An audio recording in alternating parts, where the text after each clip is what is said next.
a few things I want to cover. First of all, I want to cover the principle of a no-till bed. And this is beautiful because this is about what you would get in many situations. Imagine that you have a big pasture or like a clearing in a forest.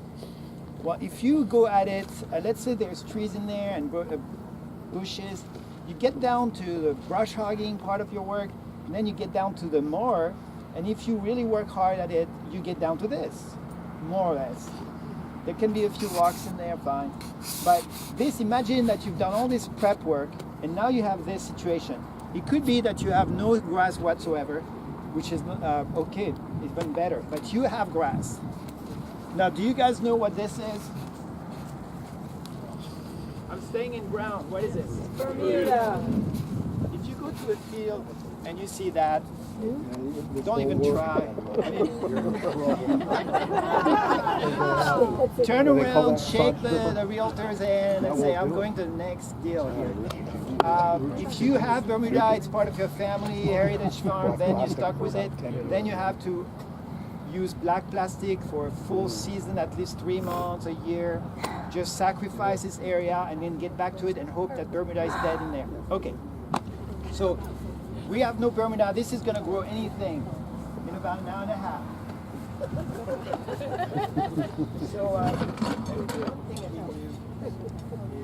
So we're going to, first thing, we're going to identify the bed.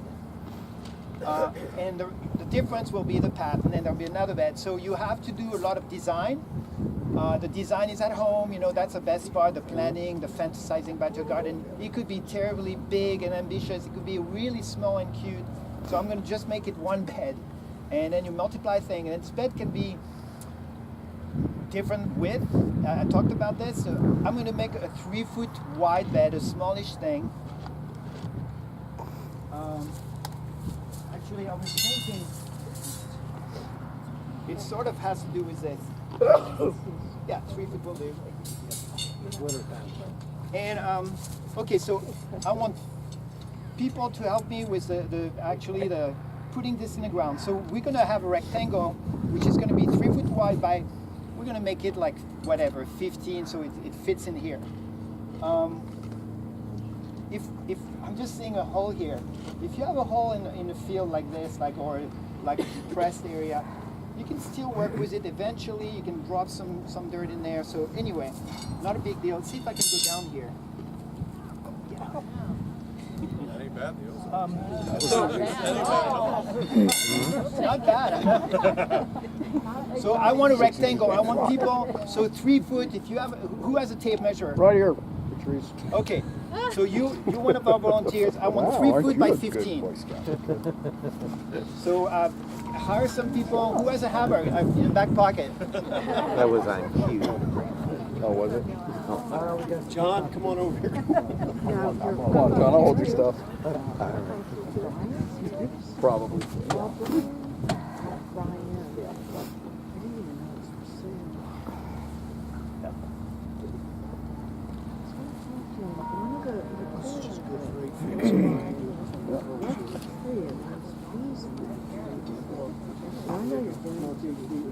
I was going to talk to her about it, but I couldn't invite her. I know there's nothing Marty. in that tree, and That's 10 foot. Oh. That's 10 feet. Come over this way. It's on the right of way, A little more. but the landowner still owns Keep going. Need another tape, Chuck. That's good. whatever. That's Okay. 10 feet. And then I can talk about Pull out things. another 5.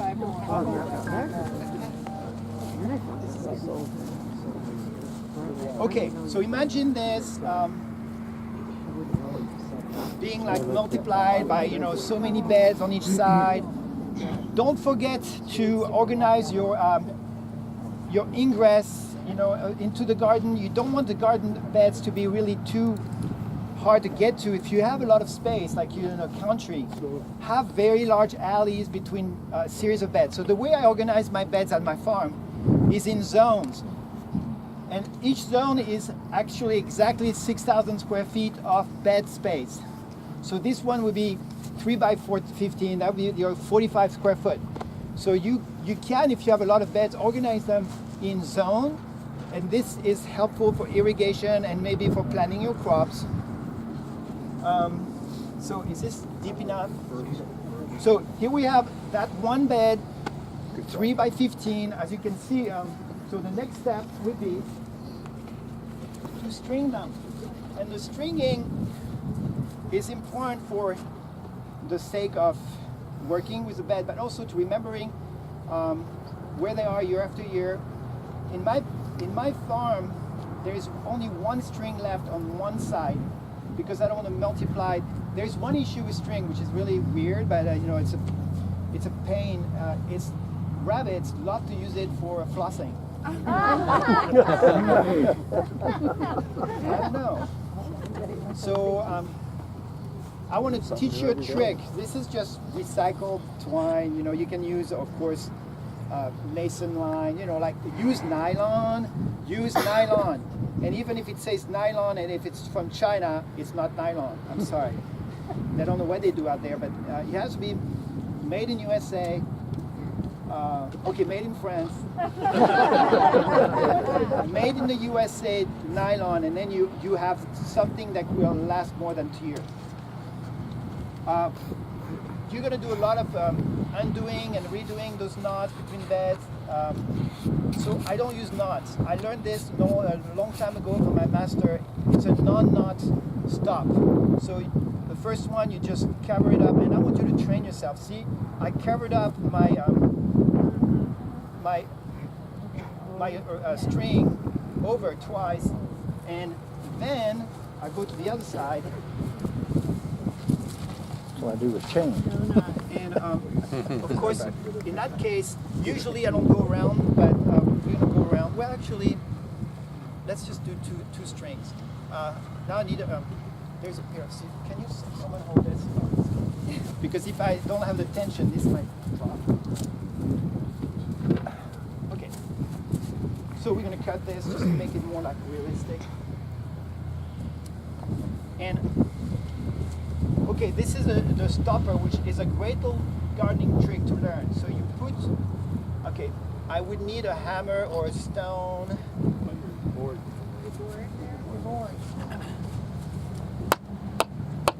Yes, it will work. Okay. That's my motor. So, in order to stop this without a knot, I will put some tension on the side here, and then I will bring this over it twice, and that's it. This will never take off, and then I just take it off like this. Again, I'll do it once. Okay, and you put a lot of tension, and you got a string. So you guys do the other one. Of course. I want you guys to do another one, so you practice. You get 2 people to practice this.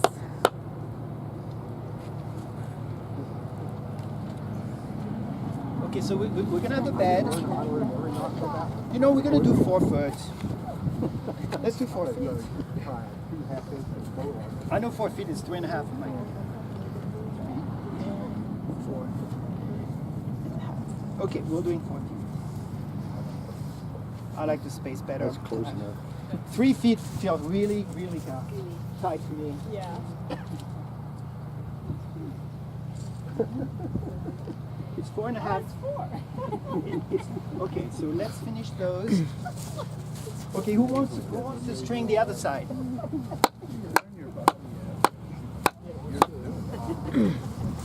I want a string here.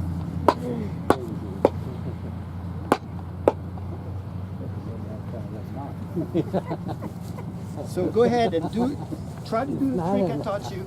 Okay, the next step. Yeah, I know. So if this is a regular situation, you've got maybe a good structure and soil that is able to grow grass, but it's poor. So you need, the first thing you need to do, you need to enrich it. You need to jumpstart it with essentially. No. Tension, no. Gotta cut it. No. Now you got it. Okay, so roll it. Go ahead, put it at the end. Roll it on top of each other. Okay, you have one more. So let's do it. See, all you need to do is this. And then keep the tension. You want to keep the tension? Okay. Then you put tension on the outside. Then grab this grab side this and end. then put it on top. Correct. No. It's got to cut. This is what's Inside. got to go around. There you This go. way. And then on top of it. And you can go like this. Tighten it up. Okay, let's do it first. Because this is not as. Okay, now you have it tightened. Okay.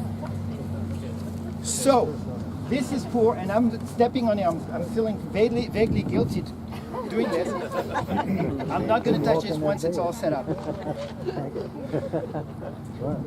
Okay, so I brought actually, for the sake of this, some rabbit manure because I have so much in my I'm going to put it in there. It sort of makes no sense, but so visually, you see how much actually I put in, because I have the application rate. I think it's 25 pounds per 100, but this is, I can get it just because I've done it my whole life. So I usually, I put it in the middle because I don't want it to jump to the side. So this is what I'll do, and I'll stop. So you see, I can't even do the whole bed. This is light. This is about 20, 25 pounds, 100 square feet, and that's how much you want to do every year. The first year, you even double that up if you really want to go for it. And you put it in the middle, and it'll all dissipate. It's fine. You want maybe put some compost the first year, very, very good, very well checked compost. Why am I so afraid of compost coming from the outside? It's got too many chemicals in it. Have you heard about long-lasting herbicide effect? There might be some compost out there that has those very minute amounts of those herbicide that will absolutely kill anything for years to come. And it's in there, and it's like you're killing your farm right there from the get-go. It's not a good thing. So anyway, but this is safe. So now you have done this rock dusting with a full spectrum, kind of across the board. One is really famous called Azomite, A to Z mite from Utah. It's got all the different minerals. If you do a soil test and you know your soil is all around good, there's no lacking boron or micronutrients of any kind, don't even bother spending the money on that. Let the microorganism mine what's there for you. Now, next step. Whoops. Those are not my regular farming shoes, okay? So you take your belt, okay. And this is this hay? Oh, draw. I have a question. Where's my pair of scissors? 500 Six, is it now? Okay, go ahead, questions. Where do you get your straw from? You have to really select a good straw person that does not load your stock with a lot of herbicide, like the dangerous kind, especially if you're actually, as an organically certified guy, I don't even have to have organic straw, but I would rather have it, but it's really hard to find. So find a clean straw. And clean also means hopefully it's been combined well, because you do not want to have a bunch of weeds or growing into your field. It's not a big deal. Wheat is easy to deal with. For it's almost a cover crop in there. Okay. What about your rabbit poop? Do you raise your rabbits? No, I can't raise that many rabbits. Yeah, I mean, that's so do you know a rabbit farmer? There are rabbit farms around, and if you don't have rabbit farms, just get yourself a good source of manure, maybe a composted horse manure from a place you trust. What about chicken manure? Chicken manure is fine as long as you layer it, because it's that system, it doesn't really burn much. And you always do this ahead of time. You're not going to do this just a minute before you put your plants. You do this maybe 2 or 3 months before you plant or seed, just to get it going. Although you can do it right away, and if you have no time, you want to plant right away, I say go for it. So now I'm really in trouble in the city. Can I have my knife back? Thank you. Okay. Why do I like square bale? Because some people ask me about round bales. Oh my God, round bales are really hard to deal with, to manage. Square bales, you can bring them in the middle, right there on the bed, and it's all ready to go. So you're going to do that part. I'm going to show it to you. I want you to use this. And the first year, I'm going to show you the thickness of mulch that you need to kill this and to have no issue with the sod below it. So I usually, it's not, so to see my motion here, this is what you do. You stay close to the ground and you kind of have a shattering motion, a breaking up motion. And what you need essentially is about, it has to be very complete, no break. And this is about right, about 3 inches, 4 inches. You don't have to do, I sometimes mention, you can put a foot if you want. This is gonna be good enough. It could be a little bit weak. Maybe like let's say in July, this might be actually showing weakening spots with maybe weeds coming through because this didn't die quite. So you just add mulch. But for today, for the first day to prepare, set up your bed, you do this. And then what is very, very important is you want to do, I call it wall of China, exactly a break on the string. You don't want to be tapering it off because or else the weeds will come out from the side. Very important. It's like, and you don't want anything not shattered. So you guys have fun. Get sweaty and dirty. this under your tunnel? Come on, don't be afraid. I want it all over the place. Do you also do this? Don't step on the bed, guys. It's 4 feet. I only can only do 3. Now remember the strings, that's our new law. This is a new golden law. You do not cross the string with your knees, with your shoes. Here, your dogs are off. Chicken. Yeah. Chicken will love that straw, man. You can find about My chickens would be in there. Let's pull them flakes This is out it for there. your first year. You threw your manure down Yes, I did. and just throwing this out. Come on, guys, get sweaty. Question over here. I want it to be really. Now remember, don't fluff it up too much. Stay close to the ground. I want I want it to be seamless and nice and down. I don't want any. Why do I want? Okay. If you do your work here well, there's something amazing about it. Is the wind will not take it up. And I'm talking wind, okay? I'm Arkansas tornado.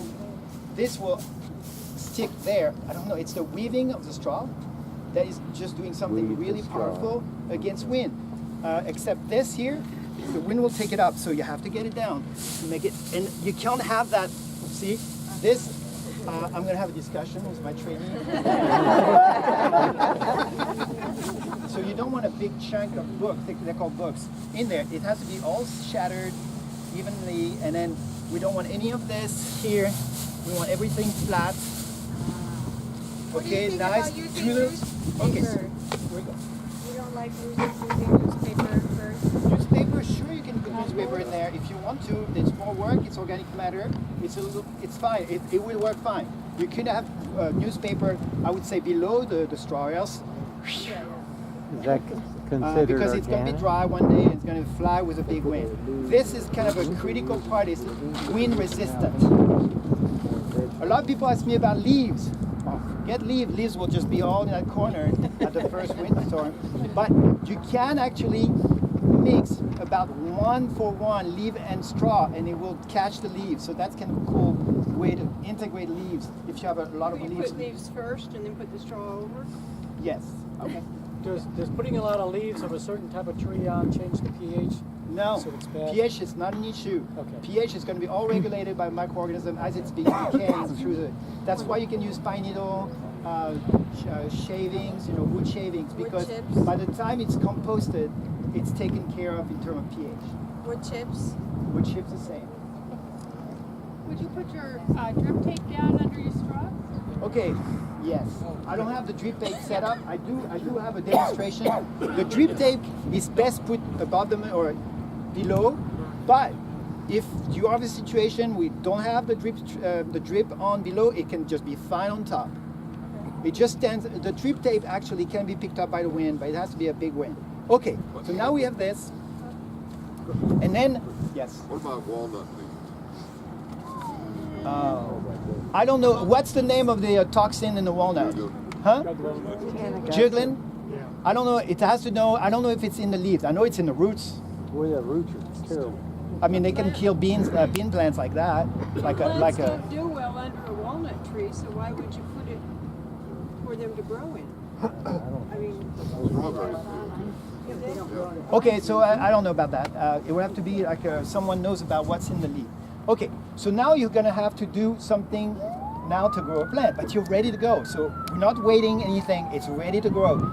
I'm gonna bring lettuces because that's the only plant I really had for today. But lettuces in there would be a little bit iffy because it likes to be aired. So I don't use mulch. But a good plant to grow in there now, given the time frame, would be broccoli, cauliflower, the cauliflower family, the brassica family would be perfect.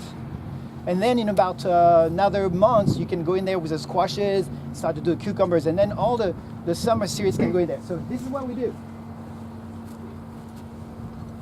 We take our tool.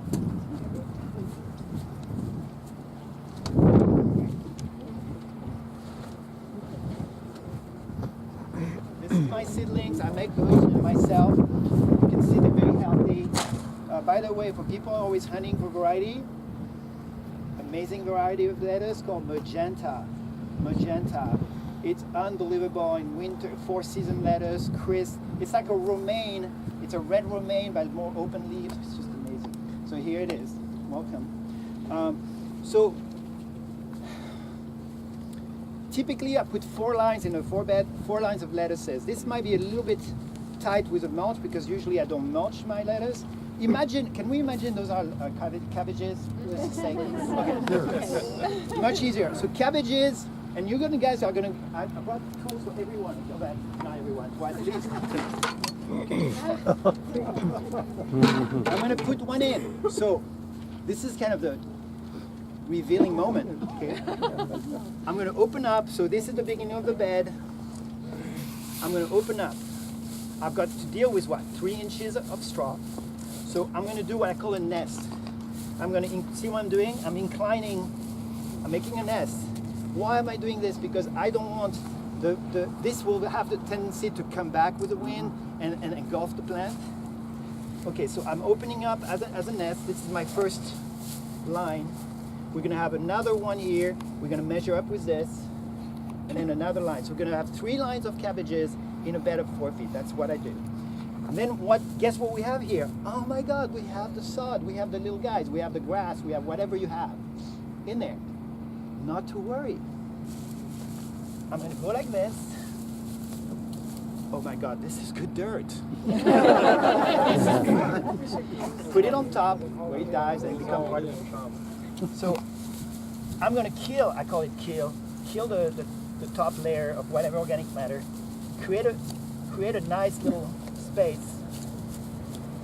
By the way, I am killing that thing, so we're gonna be careful. Maybe we'll not do because we can, it will recover eventually. Okay. So what I'm doing, I'm continuing. I'm like, working my soil. What I do not do, and that's something that I always teach my kids, is you do not do holes for plants. You just air up, and then you don't see a hole when I'm finished. If you guys want to come closer, this is, okay, do you see a hole? No, but this is all fluffed up, it's got air in it, it's usually clean, cleaner than that, and I take my seedlings,